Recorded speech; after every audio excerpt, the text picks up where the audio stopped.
In a somewhat shocking turn of events, John Bolton has announced that he is willing to testify in the Senate trial in Trump's impeachment. Now, he had said that he would be willing to testify among House investigators. However, he wanted the courts to force him to do it, but the Democrats didn't want to basically drag out the investigation, so they just dropped it, which I thought was a bad move by Democrats. They should have really pursued Bolton because it's abundantly clear that Bolton actually does want to testify. So now he has released a statement saying the following: I have concluded that if the Senate issues a subpoena for my testimony, I am prepared to testify. The House has concluded its constitutional responsibility by adopting articles of impeachment related to the Ukraine matter. It now falls to the Senate to fulfill its constitutional obligation to try impeachments, and it does not appear possible that a final judicial resolution of the still unanswered constitutional questions can be obtained before the Senate acts. So this is good news, and I really do hope that the Senate allows witnesses to testify. That's still a point of contention between Senate leadership and the House. It's part of the reason why Nancy Pelosi has not sent the articles of impeachment to the Senate yet. She wants to ensure that they allow for witnesses to testify during the Senate trial. Mitch McConnell is very clear. He has already stated publicly multiple times that he's conspiring with Donald Trump, the very person that they're supposed to try in the Senate. Yeah. And in his coordination, he's taking the lead from what Trump wants. And he has been, on one hand, Mitch McConnell claims that he's open to witnesses testifying, but in reality, the witnesses that he's referring to are people like Joe Biden and Hunter Biden, and that's not what this case is really about. This is about Donald Trump freezing military aid to Ukraine in an effort to coerce the Ukrainians in announcing an investigation into Joe Biden, his political opponent. Yeah, the funny thing is, in the background, I haven't seen, outside of the Bolton thing this morning, I haven't seen much about impeachment over the past couple of days. People have been distracted by World War III. But I have seen some polls showing that support for his removal has actually gone up over the past week. Oh, I didn't know that. Which is not what you'd expect, but maybe it's because it's a reminder of how dangerous he is. Right, someone who just kind of shoots from the hip, has no idea what he's doing, doesn't care about what the laws are, what the rules are, consistently breaks the law and somehow miraculously gets away with it.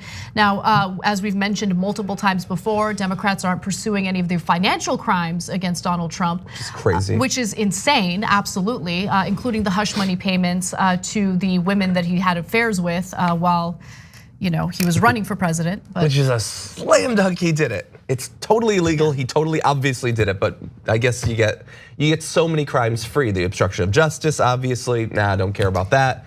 And the thing about Bolton, when I saw this news, I thought, well, first of all, everyone's like, oh my God, he's willing to do it. If he's forced to, yeah, of course, if he's forced to, he will. John Bolton is one of the worst people in DC. 100%. And so no matter what he says, you should approach it with at least as much caution as if Donald Trump had said something, or in this case, if Mitch McConnell says something. We can't rule out the possibility that John Bolton is now coordinating with Mitch McConnell.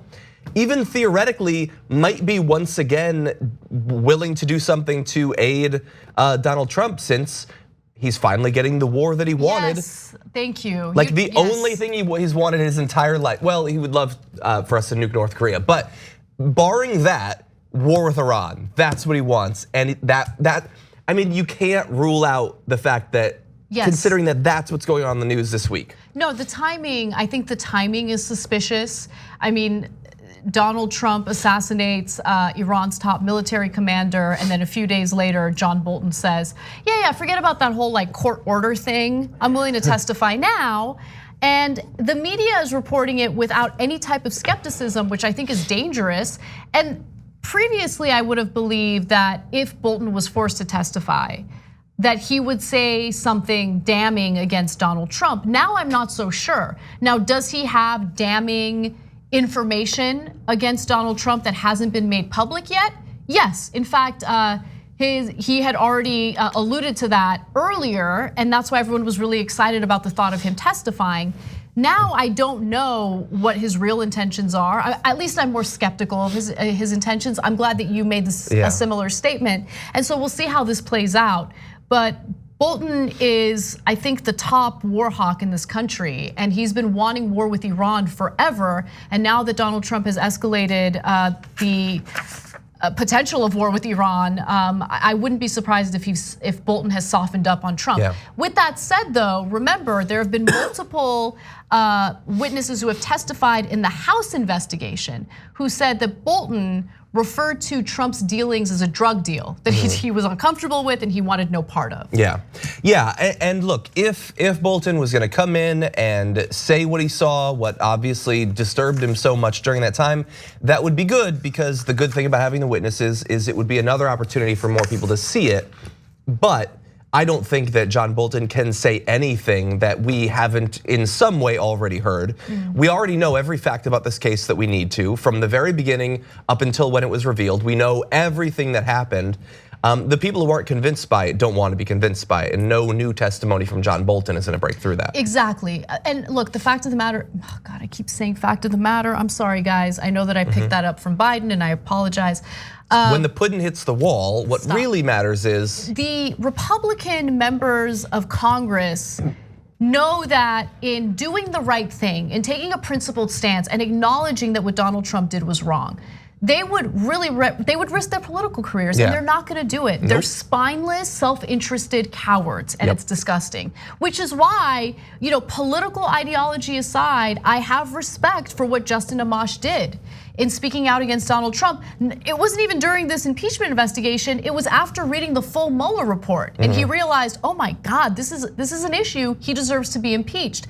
I can't stand Justin Amash's political ideology, but I do respect the fact that he's principled. And we just don't have many Republican lawmakers who follow suit. Thanks for watching the Young Turks, really appreciate it. Another way to show support is through YouTube memberships. You'll get to interact with us more. There's live chat emojis, badges. You've got emojis of me, Anna, John, JR. So those are super fun. But you also get playback of our exclusive member-only shows and specials right after they air. So all of that, all you gotta do is click that join button right underneath the video. Thank you.